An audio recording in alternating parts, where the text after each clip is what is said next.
You're listening to episode 45 of the Fed and Fearless podcast. On today's episode, I'm speaking with Maria Claps about how women's hormones change after age 40 and what this means for women's overall health. So stay tuned. Hi, I'm Laura Schoenfeld. I'm a registered dietitian and coach trained in functional medicine with a passion for helping women just like you ditch perfectionism and use food, fitness, and self-care to fuel your bigger God-given purpose. I believe that it's possible to achieve your biggest life-changing goals without the frustration, obsession, or negative self-talk that so many women subject themselves to every day. All you need are the right tools, the right mindset, and the faith to turn your dreams into reality. I'm here to guide you along the way. The truth is that you are so much more than a body, and I'm on a mission to help you change the way you think and act at a core beliefs level so you can transform your physical, mental, and spiritual health from the inside out. Are you ready to become fed and fearless in your pursuit of a healthy, meaningful life? Welcome to the Fed and Fearless podcast.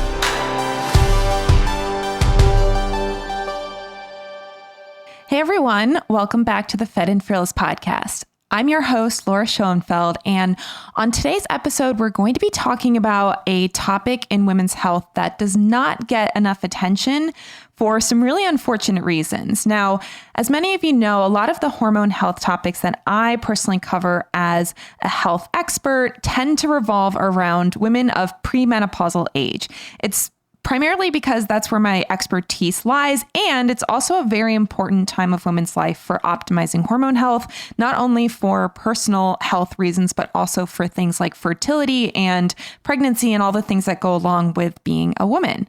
However, after menopause is another really, really important time for women's health and hormone health especially. And it's something, again, that this topic does not get talked about often enough. And unfortunately, there's a lot of secrecy amongst women who are in that age range where they're not necessarily talking to each other and they don't really know how to healthfully manage the symptoms that they're experiencing. So that's why I'm so excited to have on the show with me today, Maria Claps. Maria is a certified health coach, functional diagnostic nutrition practitioner, and mom to 4 grown boys. After receiving inadequate health care that did nothing to address her perimenopause problems, Maria enrolled in the Institute for Integrative Nutrition in order to help herself. After that, Maria pursued several hormone-centric trainings, including Dr. Sara Gottfried's Practitioner Hormone Training Program, the Functional Diagnostic Nutrition Program, and she has also been mentored by hormone scholar and scientist Dr. Lindsey Berkson. Maria helps women all over the world as a perimenopause and menopause mentor. She's a Dutch hormone test expert, and she also teaches practitioners how to help midlife women thrive in a mentorship program called Midlife Hormone Mastery. When she's not working with clients, Maria can be found trekking through Italy at farmers markets locally or in the kitchen creating recipes. And like I said, the reason I was so excited to have Maria come on is because the topic of menopause is not one that is necessarily the most fun to talk about, but it's certainly an important topic for women's health. And Maria does an awesome job of going into the details of what women should expect leading into menopause and then during menopause and post-menopause as well. So I'm so glad to have her on the show today. I know you're going to learn a lot, and I hope that you enjoy. And without further ado, here is Maria Claps. All right, everybody, I am so excited to have with me on the show today, Maria Claps. Welcome to the show, Maria. Hi, Laura. So excited to be here. Thank you for having me. Yeah, absolutely. Well, I have had a lot of people in my audience asking for more information about menopause. And even though I know some things about menopause, it's definitely not an area that I do a ton of work in or a ton of research in, mostly because I tend to focus on more of the fertility and premenopausal years. So I know that there's going to be a lot of women listening that are excited that we are talking about menopause. So just to kick us off, I would love to hear your story. How did you become a health coach with a focus on peri and postmenopausal women's hormonal health? Oh, thank you so much. Yeah. Okay. So at about age 42, I had some perimenopausal symptoms. I didn't even really know what they were at the time. I just felt that things were way different. It wasn't until I kind of mentioned it to my mom. So thankful to have, my mom and her wisdom. She was like, I think it's perimenopause. And that sent me into obvious research. And we had always been kind of holistically oriented. So I was, happy to dive into the research. That was like almost 10 years ago. And I just was having the symptoms where like I wasn't sleeping well, I was gaining weight, and my mood was a big issue. And I was like, oh, this is just absolute misery, just misery. I went from being like normal cycles every 28 days, like clockwork, to, abnormal cycles, which, to be honest, didn't really bother me that much. It was really mostly the mood and the insomnia. And that was what set me off on a journey. I consulted with a doctor in New York City, got some help, not a lot. And then I just decided, Laura, I said, there has to be a better way. It can't be just about like taking a truckload of supplements and, drugs. And I'm not against any of those things by any means. And I just said, I have to go back to school. I was like, I have to go back to school on this. And that was my health coach journey. Wow. So what were you doing before all of that? Raising 4 kids. Mm-hmm. Yeah. I never really worked in corporate. I worked for small companies, which is being a stay-at-home mom with 4 kids who are now in their 20s. So, well, I certainly wouldn't say just. I feel like raising 4 kids is multiple full-time jobs. So I wasn't sure. It sounds like the health journey, the health coaching journey really just kicked off then. And it's not like you had been a health coach before that then became interested in menopausal hormonal health. So sounds like your experience and the challenges that you faced finding answers for how to feel better and how to manage that transition period healthfully was really what kicked off your desire to become a coach. Is that right? Absolutely kicked it off. And I had always been health aware and health conscious and questioning and skeptical and contrarian and not willing to just accept things at face value. And that's where I just, like I said, I need to learn more.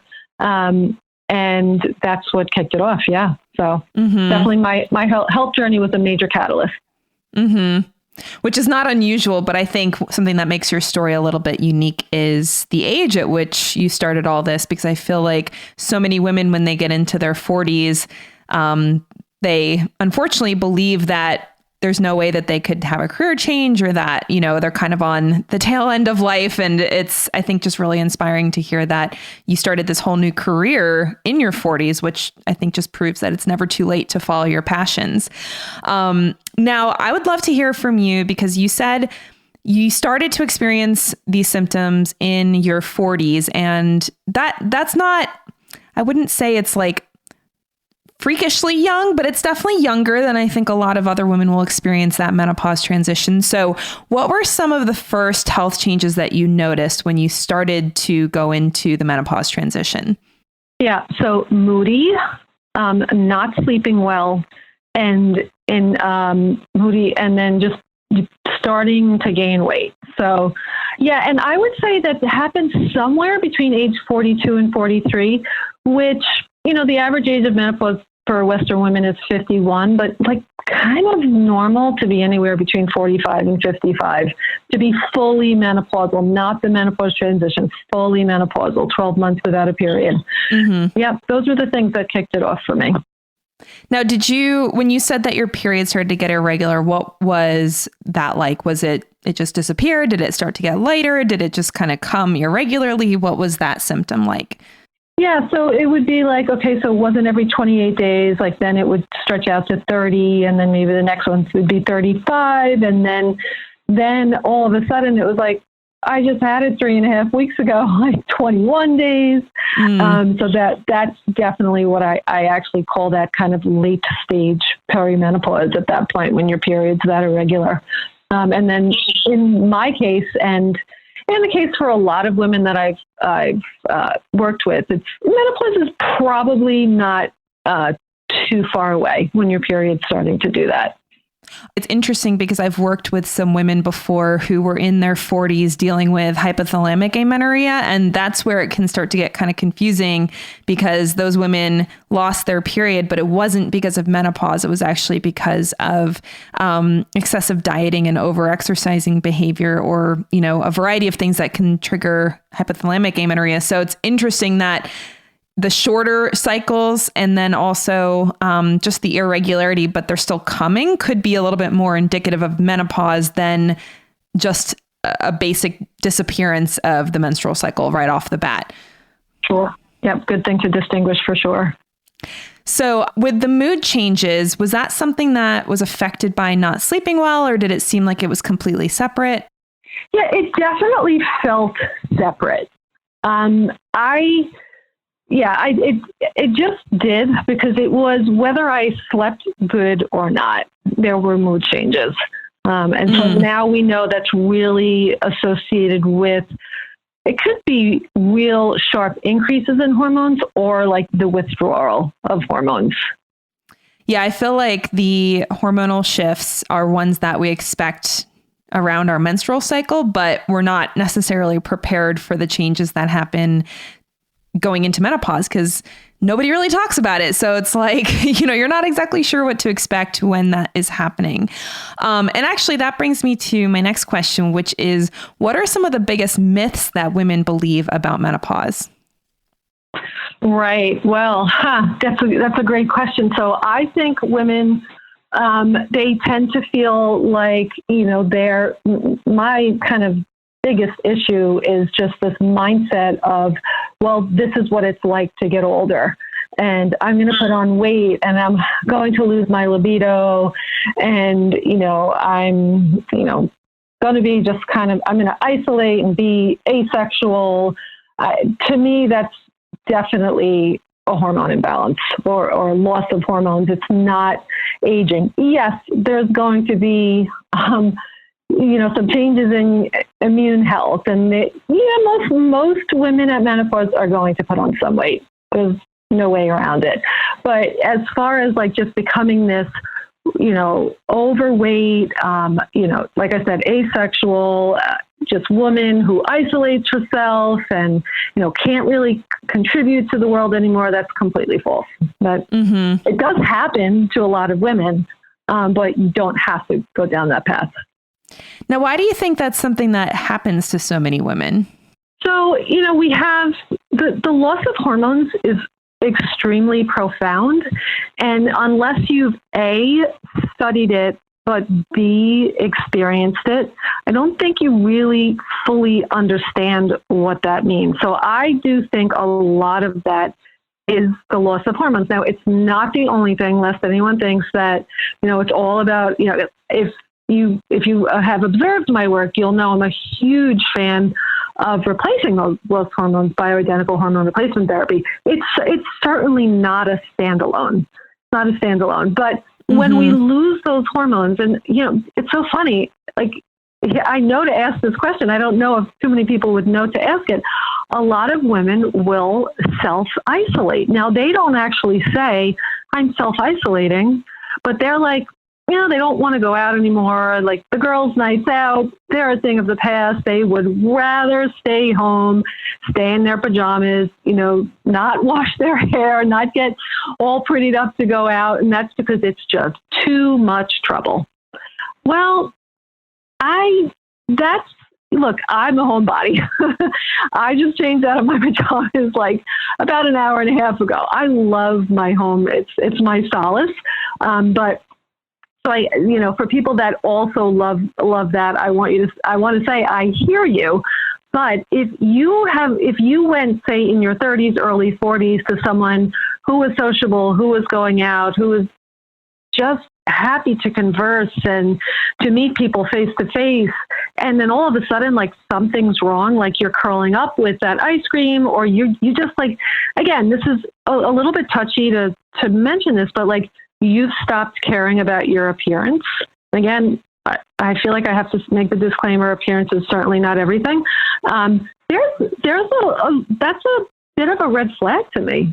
And a lot of that to me has to do with the hormone imbalance and or loss of hormones, because they animate the brain. They animate the neurochemicals, the neurohormones. And, when that stuff gets disrupted, then that starts showing up in, how we move, how we think, how we move about this world.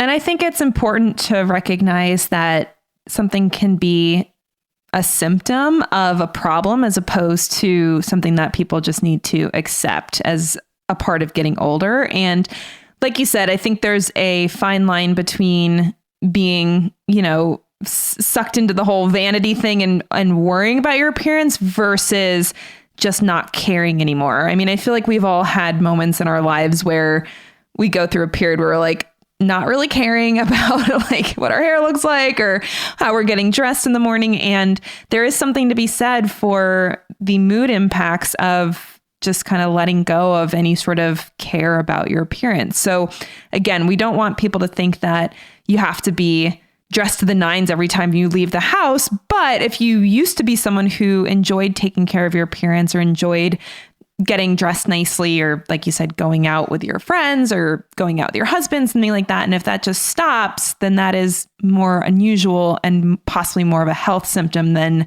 something that we just have to expect as we get older. Now, as far as expectations go, again, I'm in my early 30s, so I'm a little bit of a, I got some time before I have to necessarily start thinking about this stuff for myself. As you get into your 40s, is this something that you hear from other people that are telling you what menopause is like, and that's where the expectation is coming from? Like, where do you think women are hearing what's normal and what's not normal when it comes to menopause? Yeah, that's a really interesting question. I think it's a bit of cultural expectation, and then just maybe like being around women that are in the throes of like that late stage perimenopausal journey or are menopausal. But like, for instance, almost everything about menopause. So if you're creating graphics and you're in Canva, there's the menopause like stickers or elements, or on Instagram, they're very negative. They're very negative. So we have this cultural expectation that menopause is going to be negative, or like, who hasn't heard? I think, Laura, even in your early 30s, you've probably heard about, the 7 dwarves of menopause, like the itchy, cranky, sleepy, and I hate that because it's spreading such false expectations. And, women go into it more fearful, and it's kind of created this societal feeling about like women who don't talk about this and who don't share their journey and, seek. And if you're already told this is what it's going to be like, why would you think that it would be anything different if that's the cultural narrative? And that's exactly what I'm trying to work to change. Yeah, I feel like there's a lot of similarities with that experience in menopause as there is in, so many topics of women's health in general, especially things like menstruation and then postpartum. I feel like unless it's related to childbirth, it's almost like there's no conversation about it. And like you said, even graphics that people like us who do blogs or do Instagram posts, and we're looking for images that are expressing that stage of life or that, that hormonal state for a woman. It's like, it's all just kind of misery that you're seeing these images of, oh, this woman's like grabbing her stomach because she's on her period and she's in so much pain, or someone going through menopause is, can't sleep at night, or whatever kind of image you're finding for that. And compared to like the pregnancy images, which is all these women like, caressing their bellies and all glowing and happy and stuff. And so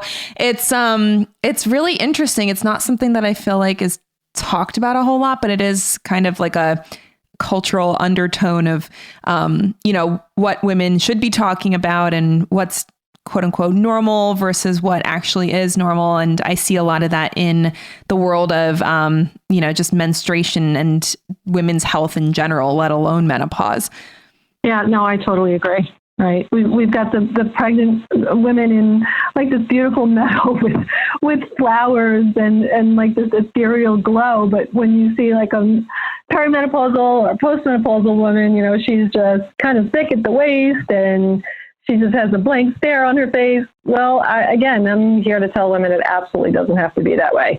The default maybe is perhaps that way when we do nothing to support our health. And sometimes, Laura, we say that these, these jokes and memes and things, they come about because there is some accuracy in them, right? Like, why do we laugh at things, or why do we find this like common shared of, thread of humanity in certain jokes, even like the real funny ones, is because there is like this thread of we can identify with that. So maybe the default is that we will tend in that direction if we're not careful.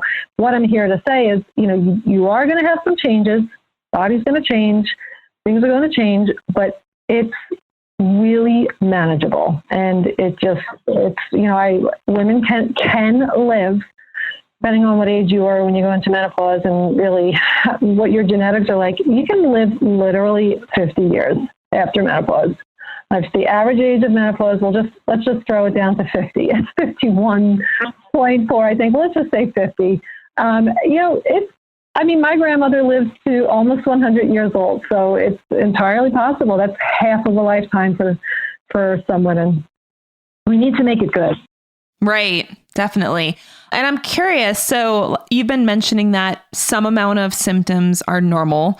And again, I think that's something very common with women's health in general, even something like the symptoms around the menstrual cycle. A little bit of it is normal. We're not expecting it to be completely uneventful with nothing changing. What do you consider to be I don't want to say normal, because I don't even like the word normal. It's almost like if somebody was going to have an optimal menopause experience, what do you think they could expect when it comes to symptoms? Sure. So I'll address the big, the big one, which is what most women are concerned about. There is likely going to be some weight gain. When that weight gain is in excess of 10 pounds, then we really need to be careful, because then is it menopause or is it insulin resistance? Is it menopause, or are you just eating the same way you were eating when you were 30 years old? Which that has to change too. So some weight, I think, is expected. A change from normal to expected, and that's because the theory is that the ovaries pretty much stop producing, and our main estrogen is estradiol. So that pretty much comes to an absolute standstill in the body. We produce mostly estrone through the adrenal glands, but our fat cells produce a little. So the overarching theory is the body stops producing estrogen, but the need for estrogen doesn't stop. So our fat cells are going to produce some. Now, I don't know if it's entirely true. I think it is, but then again, we tend to put on weight because we start to creep very slowly and imperceptibly towards insulin resistance. And why that becomes so easy, even if we're kind of eating the same and exercising, is because estrogen directs insulin. It just, when estrogen is low, women can slide very easily into insulin resistance. And that's why I say for, postmenopausal women, you cannot eat a lot of carbohydrates. I'm not anti-carb at all, but if you are just like eating the way you did at 32 and you're 52 and, you ate, I don't know. I don't want to put numbers, 150, 200, 300 grams of carbs a day, and you have no estrogen left in the body, you're going to gain weight, guaranteed. Yeah, it's really interesting because I actually had a similar conversation with Dr. Laura Bryden. I've interviewed her on the show. She was talking about PCOS and hypothalamic amenorrhea. So she is going to come back to talk about menopause related topics at some point, since it is such an important conversation. And her and I have talked a little bit about the insulin resistance that develops during menopause related to the drop in estrogen and how that affects carbohydrate needs. It also affects total calorie needs. I've also seen research that women's overall caloric needs go down. I think it's like 10, maybe 15% compared to what they would have been pre-menopause. So it's interesting because I feel like there isn't really a lot of guidelines around the menopause transition when it comes to dietary changes. And I'm the same way, where I'm definitely not anti-carbs. And a lot of my clients actually need to eat more carbohydrate to be healthy, but they are women who tend to be menstruating. And I definitely agree that many, if not most women, do not need as many carbs post-menopausal as they did pre-menopausal. So that's a really important distinction to say, that it's that drop in estrogen that greatly affects what our nutritional needs are. And it's not that carbs in and of themselves somehow cause problems for women. And it's interesting with the weight gain piece. Like you said, that's one of the more common symptoms. And I don't know if I've ever met anybody who went through menopause that didn't at least see a little bit of change in their body composition. Why do so many women struggle with weight gain after going through menopause? You mentioned the insulin resistance piece. I just mentioned the fact that their calorie needs might drop. Is there anything else that might be contributing to that in a postmenopausal woman? Sure. So definitely lack of sleep, and which can also kind of, again, point back towards insulin resistance as the mechanism, and then stress. So, just having a stressed out body is going to make it much more difficult to lose weight. So it's not, it's not 100% estrogen and insulin resistance. I think adrenal health really plays a big part of just overall menopausal health and weight, I'll say weight maintenance, just like not continuing to go up. I spoke to a woman the other day who said she had put on 8 pounds in 2 weeks. I'm like, okay, we've got some investigation to do. And it's, while calories in, calories out, I think still plays a little bit of a role. We need to understand what's going on with your hormones, and it's not just your estrogen and progesterone, it is your adrenal hormones as well. Yeah, 8 pounds in 2 weeks for sure is not something that would be normal, especially if it goes up like that and stays up. Now, something that I have heard before, and I can't remember, it's been a while since I looked into this, but I read that your habits and your hormonal health leading into menopause. So, someone like me who's in their early 30s, probably going to be looking at going through menopause in the next 15 to 20 years. I've read that our hormonal state, premenopausal, can actually affect how rough the menopause transition is. Is that true? So yes and no, and it's individual. Okay, so remember I said when I went into perimenopause at or between 42 and 43, I had always lived a very healthy lifestyle, like from childhood. My parents were sort of before their times. They weren't fanatics, but we didn't have sugary cereal. We didn't have soda except for a couple times a year. My parents to this day, real food, grow what they can, buy organic eggs, buy organic meat from a farmer. And so that's the way I was raised. Never a smoker, never used birth control in my life, never even used a toxic tampon, right? So pretty healthy, right? Never like got, didn't party hardy in college. In fact, kind of met my husband really young and didn't even finish my college degree until I was 40. Is another little thing. So background is pretty healthy existence.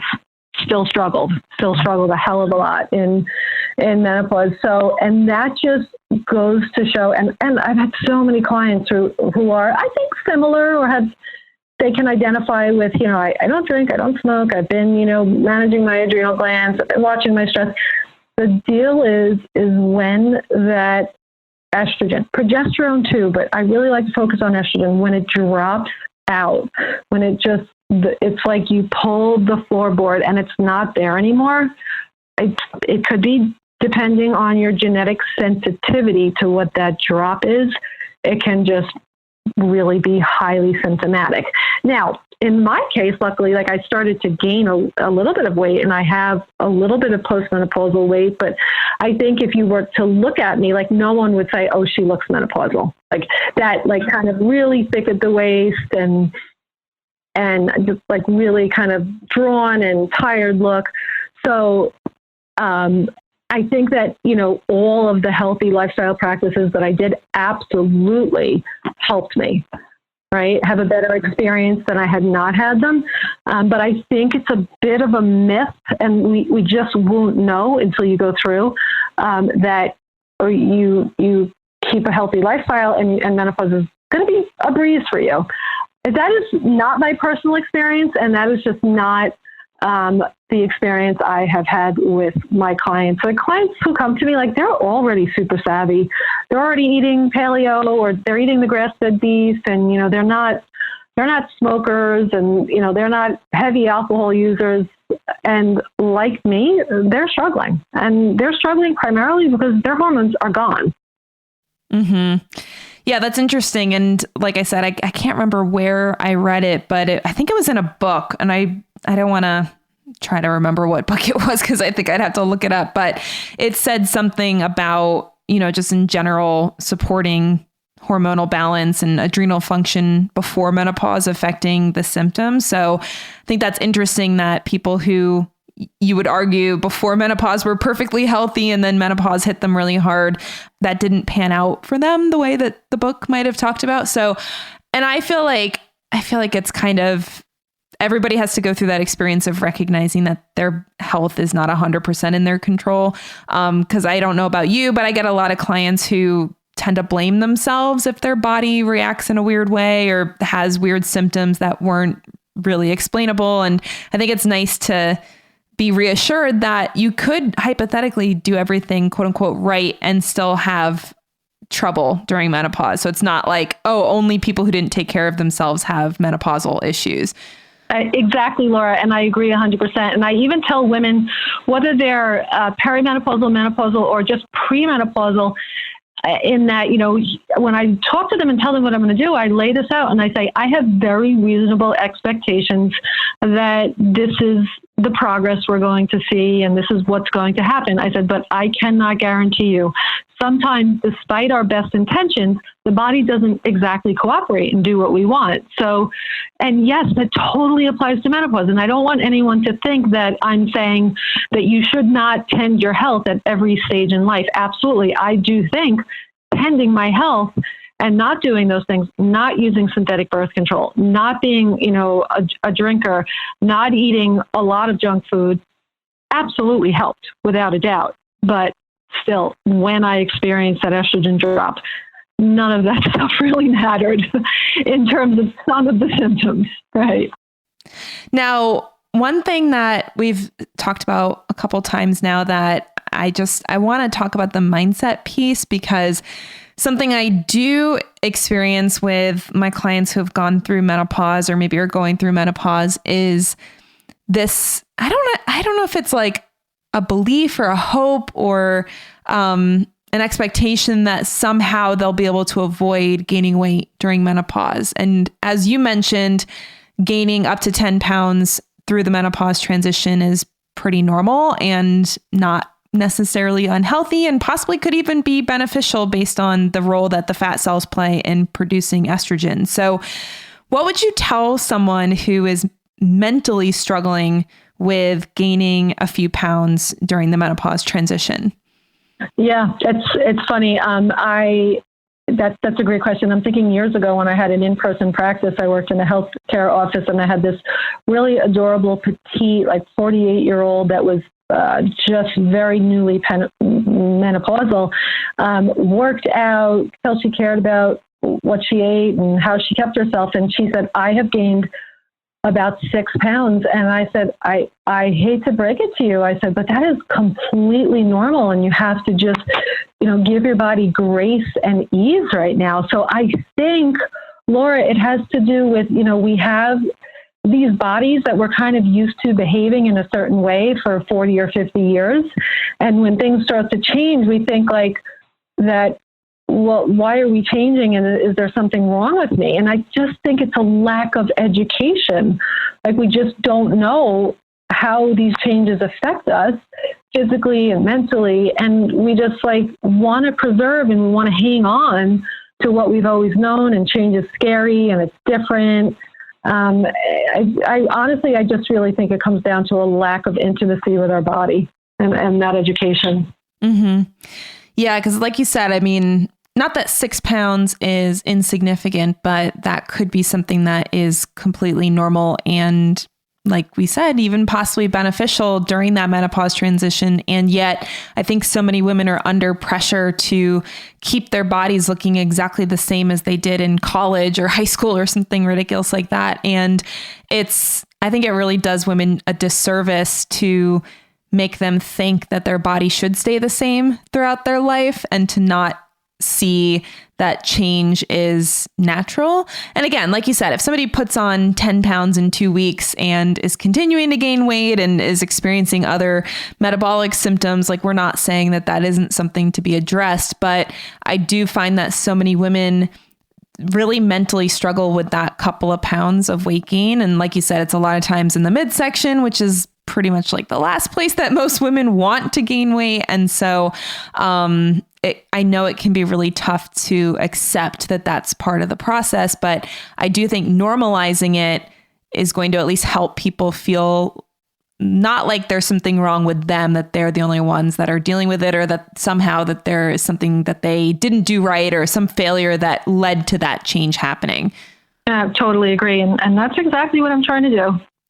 Awesome. And I know that one of the things that you do with your clients is Dutch test analysis. So first, I'd love to just kind of explain what the Dutch test is, because I know that I talk about Dutch tests all the time with my clients, but then sometimes I forget to even explain, like, what is a Dutch test? Why is it called a Dutch test? So if you could tell our audience a little bit about what a Dutch test is and explain why the Dutch test can be valuable for postmenopausal women.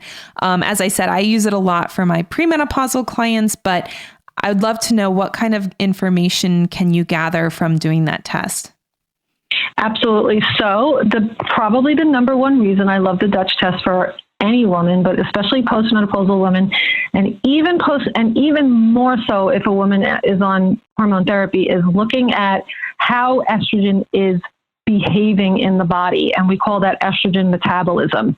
And also, 99% of the postmenopausal women that I have tested with the Dutch test have come back exactly as I expected, which is super low estrogen and super low progesterone. But every once in a very rare blue moon, like I can count on one hand, I've had women in their early 60s who have a little bit more estrogen than I would expect to see. And then especially, which is not necessarily a bad thing, if the estrogen is behaving correctly in the body, and that's estrogen metabolism. And I don't know if you want me to go into the different types of estrogen metabolism, but it's a way of seeing, like, are you creating estrogen that's going to be more helpful or more potentially proliferative? And when we think of cancer, we think of like cell proliferation. So there are some estrogens that can cause more cell proliferation than others, and the Dutch test can absolutely tell us that. Mm-hmm. So yeah, if you want to just kind of give us like the big picture overview of the estrogen metabolism piece, because again, I think sometimes with the Dutch tests, if you don't work with someone who knows how to interpret them, it can be like, oh, you're in the postmenopausal range. Well, that makes sense. You're postmenopausal, and that's all they look at potentially. So looking at that metabolism piece is going to be important. So can you just, like I said, big picture overview so that people understand why this test would be more valuable than, just going to the doctor and getting a blood test looking at estrogen? Sure. Okay. So absolutely. So I'm still a big fan of blood testing, but blood test doesn't show us how estrogen behaves, estrogen metabolism. So we have our static number of estrogen, like just our amount on the first page of estradiol. That's the main female estrogen. And then we see on, I believe it's page 3, estrogen metabolites. We create 2, 4, and 16 metabolites. 2 is far less proliferative. It's the one we want to see the most of. If you have that's awesome. If you have 4 estrogen, then that is not good. We all have some, but we just don't want really much higher than 10%. And the Dutch test will give you an exact percentage of that, which is awesome. And then 16 estrogen is like, it's a little good and a little bit not so good. I call it nuanced. So it is the estrogen that maintains bone, which can be really incredibly important in menopause. Bones will degrade without estrogen eventually. So we do want to see like a good amount of 16 estrogen, especially if a woman is also low in testosterone. So I haven't spoken much about testosterone, but the Dutch test will show us testosterone as well. So those are our 3 main estrogen metabolites is what they're called. And the great thing about that is, like, unlike a blood test where you go to your physician and maybe your liver enzymes are a little bit high and the doc says, we'll just watch that. We'll keep an eye on that. No. When we have not a good ratio of these estrogen metabolites, we can take very aggressive lifestyle steps, certain way of eating and supplements to change what your percentage of those metabolites are, and essentially really end up changing potentially your cancer risk as well. So I think it's the number one reason I like the test is being able to see those estrogen metabolites. And I would say the second reason is love the big picture view of the adrenal glands. I think it's extremely helpful. And then we get a couple of other bonuses like B6 and B12. So. Yeah. Well, and with the estrogen metabolism ratios, do you know if the expected percentages from the test, do they change depending on if somebody's pre or postmenopausal? No, they don't change. That's a great question. But here's the thing, and this is why this is a little bit less of a concern for postmenopausal women. So occasionally, and I unfortunately do see this a lot in older women, which is not good estrogen metabolism. But if we have an estradiol of like 0.10, and we've got an estrone of 2 and an estriol of like 3 or 5, that's what we call almost non-detectable levels of estrogen. So our percentage of bad metabolism is not really an issue anymore. It's not a big issue. Where it becomes an issue is, we still want to see it. We still absolutely want to see it because it kind of shows us genetic tendency in a certain direction. And if, I did have a postmenopausal woman who kind of had enough estrogen in the tank to try a certain supplement that would help to change those ratios.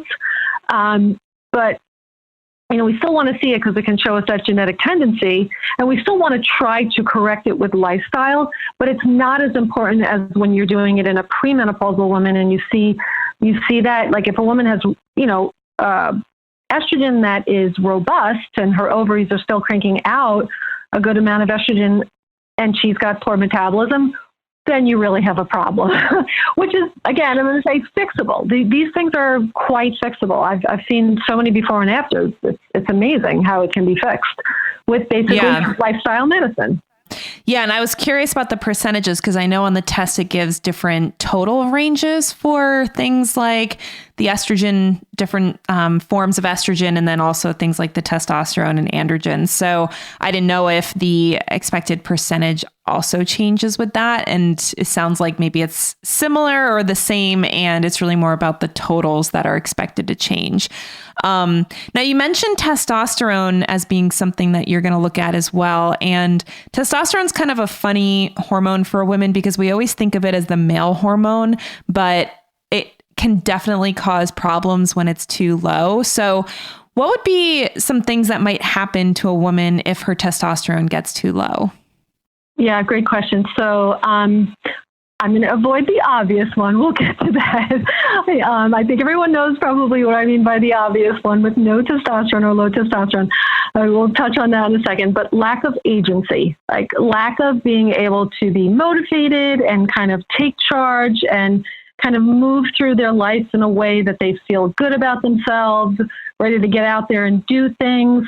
So remember what I said about isolating oneself? I don't know for sure. I haven't seen it in the literature, but maybe testosterone has to do with that as well. So lack of motivation, lack of agency, lack of kind of engaged in life.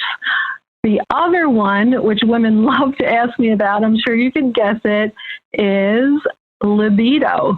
Now, I have seen women with plenty good testosterone have terrible libido. So I always like to say, testosterone is a hormone, that is kind of considered rocket fuel for libido, but libido is so multifactorial. If you're not a happy person, not happy in your marriage, no amount of testosterone is probably going to overcome that. So it's multifactorial. And Laura, honestly, I've seen women who have kind of replenished their estrogen, worked on their health, not really worried about their low testosterone initially, and just working on their health with replenishing the estrogen and progesterone has completely brought back libido, even if testosterone is still on the low side. Mm-hmm. Yeah, I feel like libido is one of those symptoms that has so many different factors that play in. And yes, the hormones in and of themselves being low can affect that, like you said, low testosterone, but it's certainly not the only thing. And like you said, sometimes it can really be more of a psychosocial issue than an actual hormone deficiency issue, or a combination of those things. So now with testosterone, is that something that women tend to need replaced, or is it something that they can start to make more of even if they're postmenopausal? Yeah, so I don't think that all women, I know women don't need to start with testosterone. They need to start with estrogen and progesterone. And then perhaps 6 to 12 months later, if they need it, they can add it in. And again, this is now just me working with my mentors who are hormone doctors who have actually explained to me that if you can get a woman optimized on estrogen and progesterone, you might actually get her ovaries to make a little bit of testosterone, which I find amazing. But again, a naturopathic endocrinologist that I'm working with has said that, and my own doctor has said the same thing. Is he doesn't believe in, not that he doesn't believe in testosterone, but it's like we don't look at that for 6 to 12 months down the line. And then another mentor of mine has said that there's just this push on testosterone and she called it androgenized women. It's certainly a part of a hormone balance regimen, but I personally don't think women should be jumping to that right away. Mm-hmm.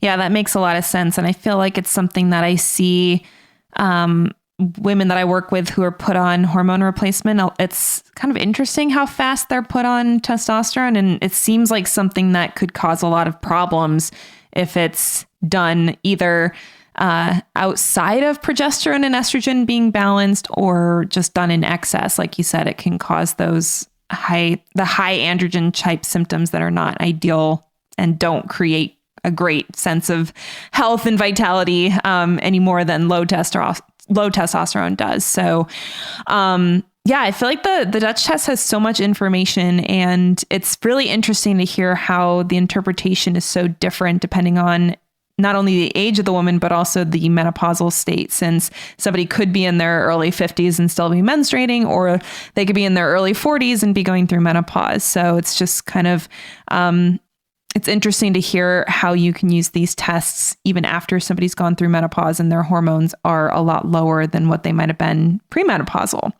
Now, I would love to just ask you if you have a few practical tips that women can start implementing today to reduce their menopause symptoms. I'm sure there's a lot that can be done in general, and probably way more than we would have time for to discuss in a single podcast. But what would be some of the low-hanging fruit that you would suggest women look into for getting relief from their symptoms? Sure, absolutely. So one of the things I absolutely love to do myself, and we're kind of moving into this time of the year, at least with our time zone where we are, and probably USA and Europe is, we're in spring. So we've got more light. And so one of the best things women can do, because the adrenals and let me back up. Let me go higher. The pituitary, hypothalamus, right, kind of direct all of our glands. So we want to get that light in the morning so that we have that nice, beautiful adrenal rhythm where we can have that nice burst of cortisol after we wake up, getting that light in the morning, maybe getting a bit of more light exposure around noon. And when I mean light, and I had a client ask me this, is can I like sit at my kitchen table and get the light from the window? And you certainly can, but even better if you can get outside. So I have been, just taking my morning coffee and like almost as soon as I wake up, getting out and getting light. And that just sets your entire body, runs on this beautiful circadian rhythm. And it's directed by light. And then it's directed by lack of light. So really at night, we want exactly the opposite. We don't want to be around bright lights and bright screens. That has major impact on your health. So, and that can affect your hormones right there. So simple, easier in the spring and summer because it's got so much light. It's just, it's just nicer to get outside now into nature. So that is one thing right there that really everyone at all ages and stages could do, but like the longer you are on this planet, the older you are, the more dysfunctional adrenals, like life kind of creates a little bit of dysfunction in the adrenal glands over time as the decades pass by. So giving yourself that reset, free, healthy, so good for you. I would say that's just my favorite tip to give out, because that will optimize, or at least start the optimization process for all of your hormones. Yeah. And I can only imagine if somebody's dealing with insomnia. I know that my mom went through a period of pretty bad insomnia when she was going through menopause. And it's kind of one of those chicken or the egg scenarios where somebody who's experiencing insomnia a lot of times will get up and start watching TV or jump on their phone or their laptop or even their Kindle that's like reading a book, but it's backlit. And it's one of those things where getting all that screen activity at night is kind of the opposite of what you were just recommending. And yet people who are dealing with insomnia, a lot of times that's their go-to to kind of keep themselves sane when they're dealing with that lack of sleep. So I think and again, we're not saying don't ever watch TV or anything like that, but I think it's really important to be careful how you're dealing with your insomnia and not making things worse by getting a ton of screen exposure late at night or, in the middle of the night when you can't sleep. I totally agree. Yeah, absolutely. I mean, and then the classic menopausal symptom is hot flashes. 80% of women have those. Sometimes they can just lessen on their own without any therapy. But for a certain percentage of women, they can last into their mid-60s. Nothing is as helpful, if you really have them and they're bad, as estrogen. That's the classic kind of medical indication, and that's a whole other discussion. But, estrogen therapy, you could try fermented soy and flax. You probably need a therapeutic amount of that. And I don't know what that is, but I think it's worth a shot. Is that a supplement or is there food that exists that could? I'm sure there are foods, I think, with genosine, so soy extracts, supplements, but I would say no. So when I think fermented soy, I think tempeh. I'm not like a big soy fan at all. I rarely eat it. I'm afraid of potential impacts on thyroid. I'm just not sure about that. But, if you want to give it a try, if you've got hot flashes, it might help. And that would be flaxseed, maybe just putting it in a smoothie, maybe making flax muffins. The only problem with foods as like functional foods that you're expecting to have like a real effect in the body is like you're talking a certain amount. That amount might be like 3 to 4 tablespoons of flax a day. That's a lot. So that's the only issue with that in terms of helping it to alleviate symptoms. Mm-hmm. Yeah, it's always kind of a trade-off with functional foods because, if nothing else, it can be a really large volume that has to be consumed. And, 4 tablespoons of flax every day just sounds like a lot. And that, that can affect gut health possibly. And we don't know, what other impacts that might have, especially with all the fiber.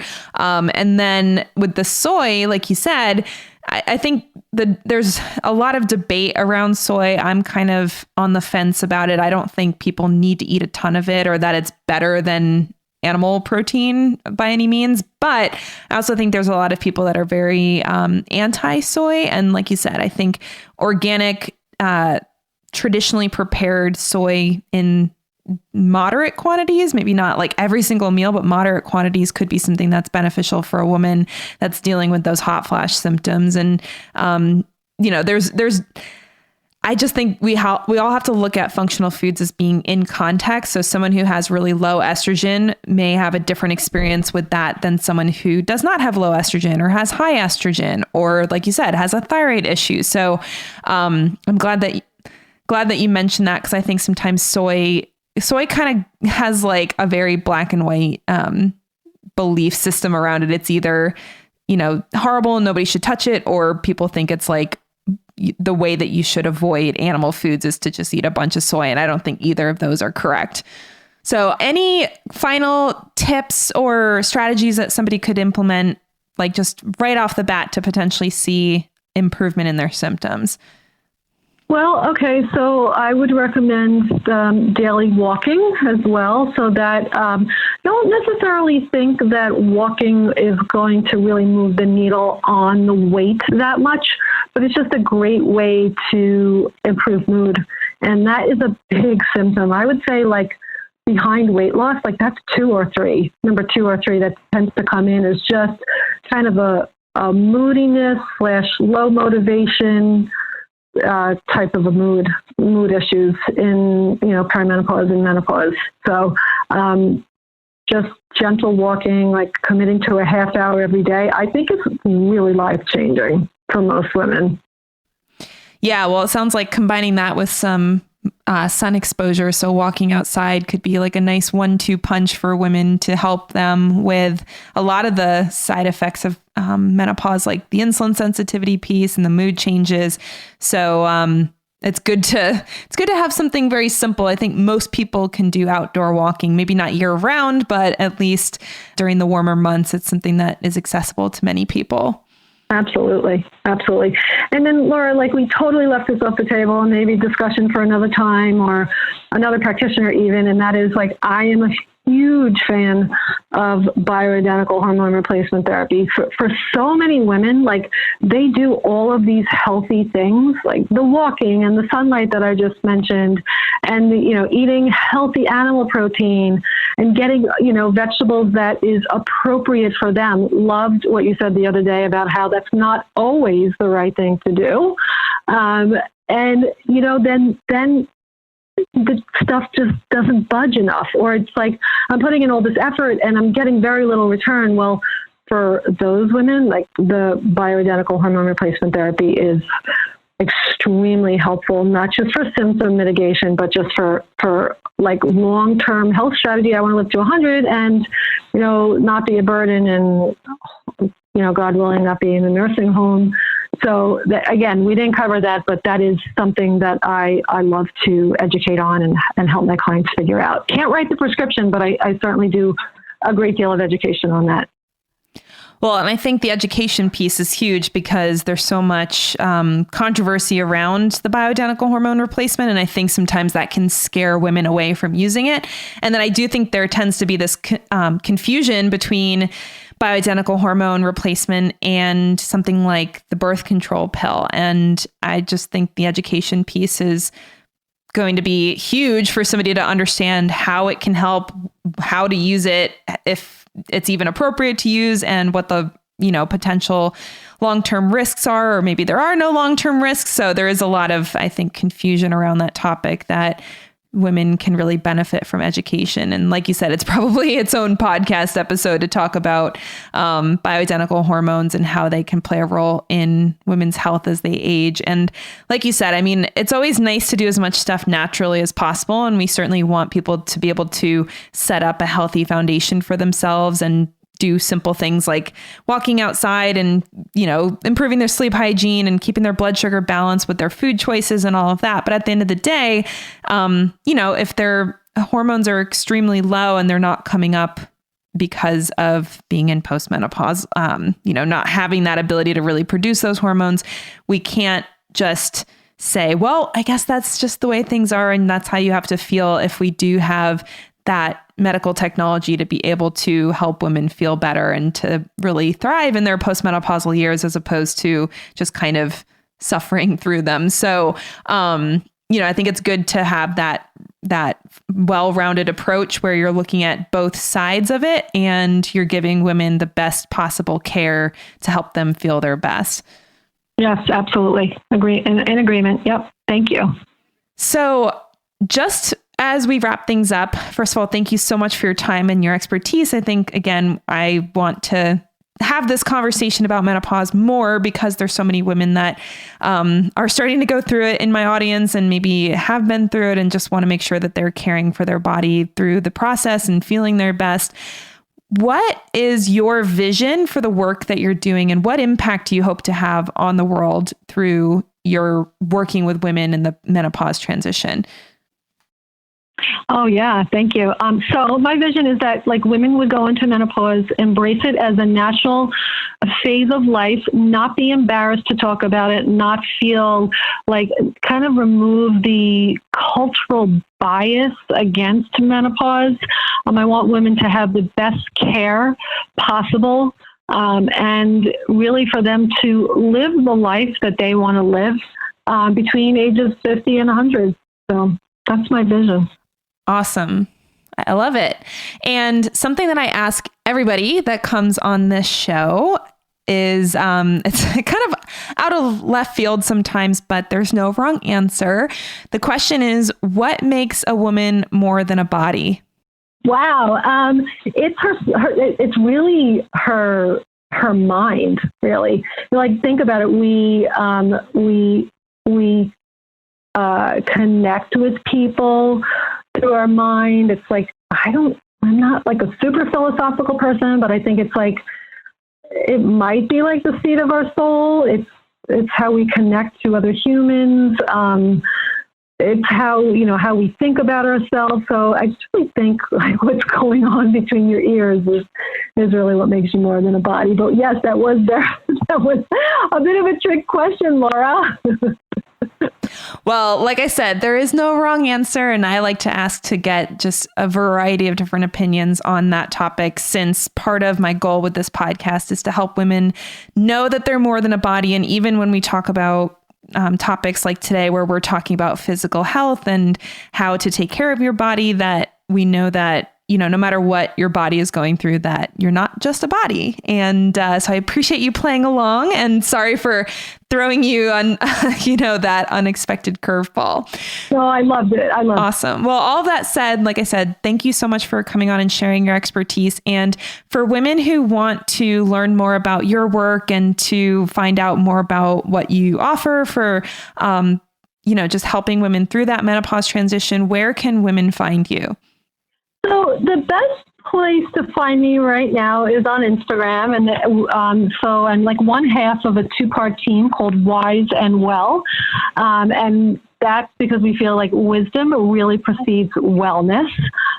So Wise and Well on Instagram. And then we have a group coaching program called Mastering Midlife Mayhem, where we do mindset for 2 weeks, nutrition specifically for midlife women for 4 weeks. And then the final 2 weeks of the program, we do a deep, deep, deep dive into your options on hormone therapy, why you would want to do it, how much you want to spend, what type of a doctor, do you want to do creams, pellets, injections, oral, and we help to connect you with a licensed professional who can help you with that. So it's mindset, nutrition, and a deep dive into hormone therapy, and we call that Master Midlife Mayhem. So people can find me at wiseandwell.me. Awesome. Well, I will make sure that we have the link to your website and the program and your Instagram page. So that way women who are interested in learning more can find you and keep learning from you about all these really important topics surrounding menopause. Well, Maria, thank you so much for coming on the show today. It was a pleasure to chat with you. And I know I learned some things about menopause that I didn't know before. So I really appreciate you coming to share your wisdom. Well, I really, really appreciate you. And like you said, being in your early 30s and having this platform and being willing to discuss this, I got my hats off to you, Laura. Really appreciate you. Well, I feel like there's so many things in women's health that are not adequately discussed, and I am game to talk about all of them, including menopause, even though, like I said, I'm a little bit, got hopefully at least a decade or so before I'm dealing with all the symptoms that you mentioned. But, I think the more women can learn about this stuff before it becomes something that they're dealing with, the better. So hopefully all my 20s and 30s listeners are taking notes and getting their mindset prepared for when this stuff is happening to them too. So anyway, thanks again, Maria. And thank you to everybody for hanging out with us for the last hour. And we will see you here next week on the Fed and Fearless podcast. Take care, everybody. Hey everyone, thanks so much for listening to the Fed and Fearless podcast. If you loved what you heard today, be sure to subscribe and leave a review on iTunes so I can keep sharing my best content with you every week. And use the hashtag Fed and Fearless when sharing the episodes that you love the most on social media like Instagram and Facebook so I can connect with you personally. And if you're enjoying the content I've been sharing on this podcast, you're going to absolutely love my free online training, The 5 Secrets of Fearlessly Healthy Women of Faith. This training covers the 5 most important shifts you must make in order to become truly healthy and free from fear around your health decisions. Listen, I know beyond a shadow of a doubt that you were created for so much more than fear and frustration around food and fitness. Let me show you how you can experience true freedom in your health and incredible purpose for your life. If you're ready to experience true peace and freedom in your health, here's what I want you to do. To watch this free training, go to fedandfearless.com/free. That's fedandfearless.com/FREE free. You'll get instant access to this 1-hour training, and you'll walk away with a brand new method for approaching health from a faith-based perspective, so you can live the purpose-driven life you were created for. Go get your free download now at fedandfearless.com/free. All right, I'll see you on the next episode. Until then, get out there and be fearless in your pursuit of a healthy, purpose-driven life.